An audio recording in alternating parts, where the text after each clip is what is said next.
سوپای تورکیا لە عێراق کێشە و بربەستی بۆ ڕوبەڕووبوونەوەی دژ بە چەتەکانی داعش دروست کردووە و دەبێت لە عێراقیش بکشێتەوە. ئەو بەشێکە لە پەیامەکەی سەرۆکوەزیرانی عێراق حەیدەر عەبادی. شەوی ڕابردوو سەرۆکوەزیرانی عێراق حەیدەر عەبادی لە کۆنگرێکی ڕۆژنامەوانیدا لە بەغدادی پایتەخت ڕایگەیاند نامانەوەی هیچ ڕێکەوتنێکمان لەگەڵ سوپای تورکیادا هەبێت و بۆیە دەبێت لە خاکی عێراقیش بچنەوە دەر. وتیشی بە هیچ جۆرێک سوپای تورک لە ناوخاکی عێراقدا پێشوازی ناکرێت، نامانەوێت هیچ ڕێکەوتنێکمان هەبێت لەگەڵ سوپای تورکیادا. حەیدەر عەبادی ئەوەشی وت کە بوونی سوپای تورکیا کێشەی بۆ شەڕی دژی چەتەکانی داعش دروست کردووە و هەروەها ڕاشی گەیاند لێدوانەکانی ئەردۆغان زۆر نامۆیە لەسەر ئۆپەراسیۆنی مووسڵ چونکە تورکیا هیچ ڕۆلێکی لەو ئۆپەراسیۆنەدا نابێت.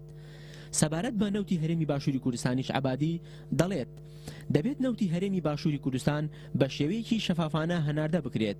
ئێمەش هەوڵەکانمان لەو بارەوە زیاد دەکەین. سەبارەت بە جیابوونەوەی هەرێمی کوردستان لە عێراق عەبادی ڕایگەیاند سەرمانسوور ماوە کە هەندێک باسی ڕاپرسی دەکەن. سەبارەت بە لێپێچینەوە لەگەڵ نەڵکارانیش عەبادی وتی لە هەوڵەکانمان بەردەوام دەبین پشتگیری نێودەوڵەتیشمان هەیە بۆ ڕوبەڕووبوونەوەی گەندەڵی.